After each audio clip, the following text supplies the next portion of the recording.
Okay, guys, good afternoon. As promised, here is your dramatic reading of your email faculty meeting this month. So hopefully you have access to this agenda. Go ahead and please have it in front of you, and we'll just blaze right through some of these topics. First, the IXL. Please keep using it. The more and more we use it, the more we find out about it, and the more we seem to like it. So if you have not tried it out yet, again, please hop on the bandwagon, try it out, and see how you can implement it into your class.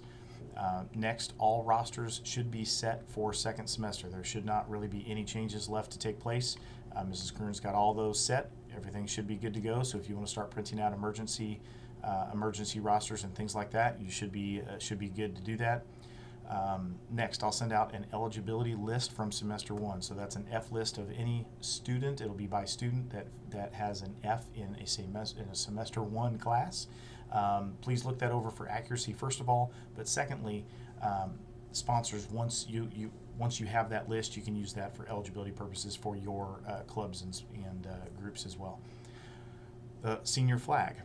So many of you know at graduation, at the ceremony, the seniors burn their senior flag, which is a very fun, interesting tradition, but they only make the senior flag about a week prior. I'd really like that to be have more of a meaning.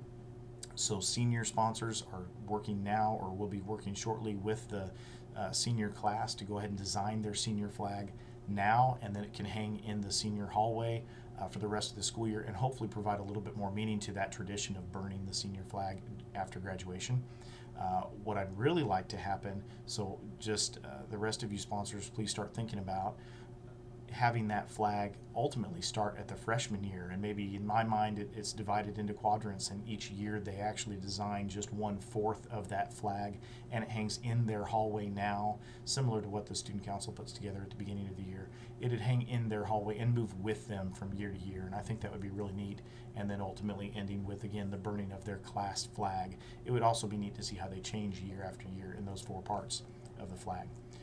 But we'll get to that later. Right now, we're just starting with the seniors for sure, but the rest of you sponsors, if you can start thinking about maybe a design, and maybe start talking to some of your class officers about that idea and what they might think about that. The majority of this faculty meeting was going to be resting on expectation reminders, which is why I think we can do this via email. Please, please, please just reteach the kids as you need to. As you know, we need to, after this long break, it's almost like coming back after summer. The detention policy is 2 tardies equals 1 detention. So please keep track of that. And when you see they reach 2, go ahead and fill it out and send that in. If they, first hour, if they do not have a pass from the office in the morning, then they should be counted tardy. That means they have been in the building on time and they've been wandering the halls, not making it to class on time. However, sometimes they come into the building, physically into the building late. That is considered a late to school. We'll document that, and then we will handle the tardy with the late to school. So that might be first hour, their late to school might be second hour or third hour, whenever they are late to school. We'll keep track of that, and so detentions get assigned by the office on a late to school situation, which means, again, they will show up to your class with a pass. You don't need to count them tardy. We'll take care of that on the office side. During lunch, please remind students they need to be in the cafeteria. Once they get there, they need to stay there or ask for permission to leave. They should not be in your classroom. Now, if you have got a project due today, or you're going to have a lunch meeting and you want to specifically invite students to finish something up, that should be the exception, not the rule. But generally, students should not be in your classrooms during lunch. This next one might sound a little bit confusing, but again, we don't want students to have bags in the classroom, except there is an exception to that. 8th grade students that have weights last hour and have another class on this side of the building. So specifically, 6th hour ag and 6th hour art that then have weights 7th hour. It's about 10 kids. Please go ahead and allow them to have their junior high bags with them in art or ag, and then take it with them to the locker room for weights, so that at the end of the day they don't have to go all the way back to the junior high side of the building through the sophomore and the freshman hallway, and then come all the way back through to get to the bus again. So there's about 10 kids that affects. Just be cognizant and graceful with that, please. Let's see here. Cell phone and electronic device policy, same. Nothing has changed. We've kind of slowed down as far as phones being turned in the office, so that either makes me proud or concerns me. So either the kids aren't using them, or we have just gotten a little relaxed on it. So obviously, I hope for the former, but I fear for the latter. So if you have gotten a little relaxed, please reflect on that a little bit. Now's a fine, great time to start. At the beginning of the second semester, go ahead and start it back up, and be more strict than you were, if that's necessary in your classroom. But again, cell phones and headphones, any electronic device, they are not to be used during class time. Please go ahead, give a warning if you want, but then go ahead and confiscate that phone and get it turned into the office, and we'll take care of it. Seminar in general. Go ahead and remind seminar teachers, remind those kids or anybody, but specifically seminar teachers, if all the seminar teachers will take care of it. Remind the kids that need a charger for their Chromebook. Those are available for $10 in the school store. Again, just like class time, phones should not be being used in seminar. They should have something that they should be doing, something productive, something academic, or reading a book or a magazine, something to that effect. If nothing else, they can be using IXL. Get on there and have them work on any class they want to get better at, or it's individual skills, or work on ACT prep. We can get them assigned ACT prep.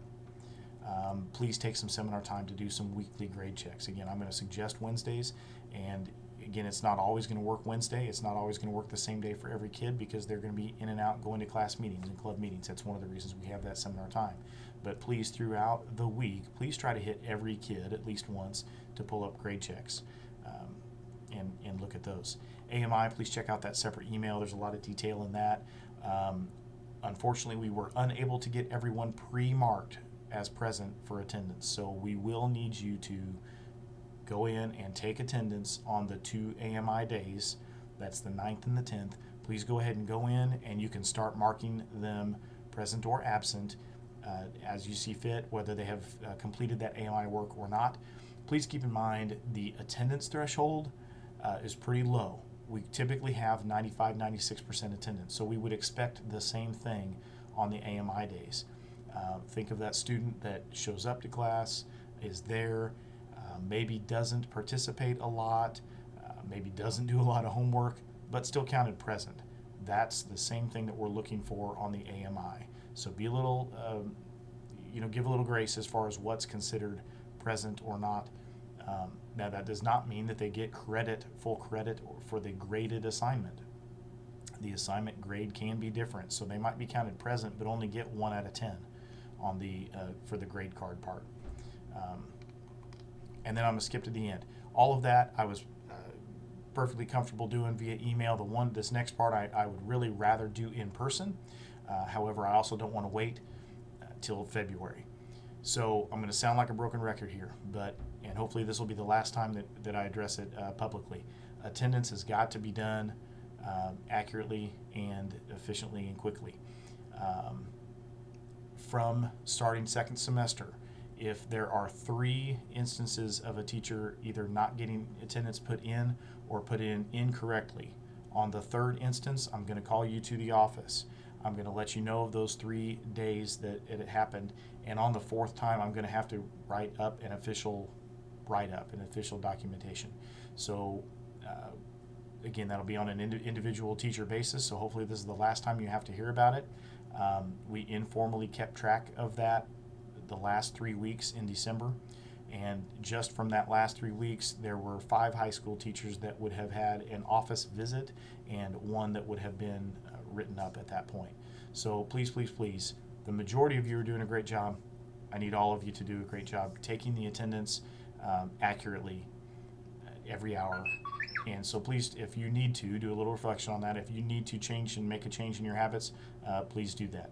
Individually, those 6 teachers that I mentioned, I'll reach out to you to let you know here as soon as we get back tomorrow. I'll let you know that you were the ones that we need to be talking about. And then, because I don't want to end on a negative note, I'm going to go back up one section. Check out the AI tip of the month. Holy cow, this is awesome. Thank you, Mrs. Callahan. Evidently, it's easy as just typing in bluebirds versus bulldogs, because that's an awesome picture, and hopefully she'll keep those tips coming. Other than that, have a great evening or morning or afternoon, depending on when you're watching this.